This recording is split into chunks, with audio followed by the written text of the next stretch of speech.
Mga Cubs, it's Friday today. Wala nang pasok si Santi Boy. Okay, so sabi niya mag-basketball daw siya. Tingnan natin kung may sarili siyang kusa ba mag-practice, di ba? So tara, pilipin natin siya.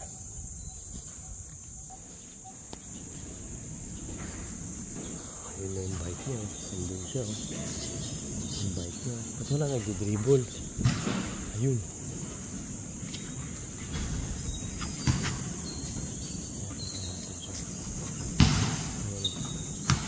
Doon, practice mag-isa tayo.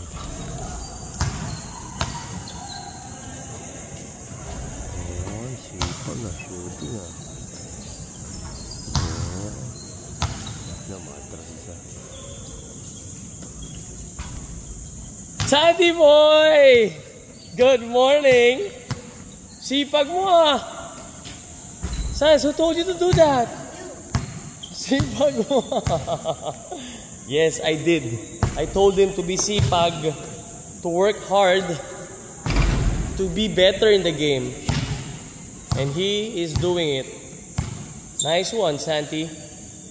He likes his he likes his GT2.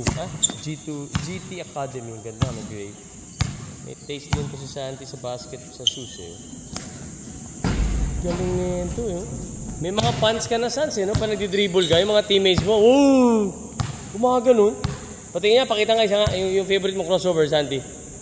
Oh, wow. Pakita nga yung favorite crossover mo lang, Sans. Yung ginagawa mo. Please. Sans, yung favorite mo lang, isa lang, sige na, isa lang doon. Yung favorite crossover mo. O, game. Yan o. Yun! Uy, step back. Patay.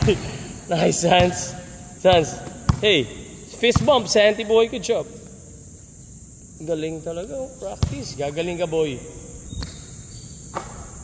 Sarap, di ba? Guys, yun na sinasabi. Naririnig niyo yung shoot, di ba? Yun yung nakaka-addict eh. Totoo, nakaka-addict. The more, para bang yung gusto mong mag-basketball ulit pag naririnig mo yung tunog na gano'n. Pati nga ulit, ang tawag namin doon, swak. Okay, pakita mo.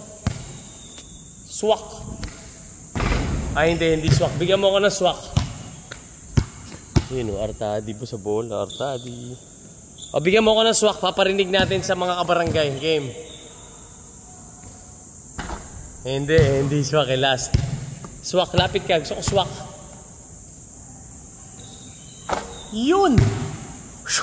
Yan ang gusto ko marinig parati. Yun ang goal mo. Marinig mo lagi yung swak, okay? Good luck, son. I love you.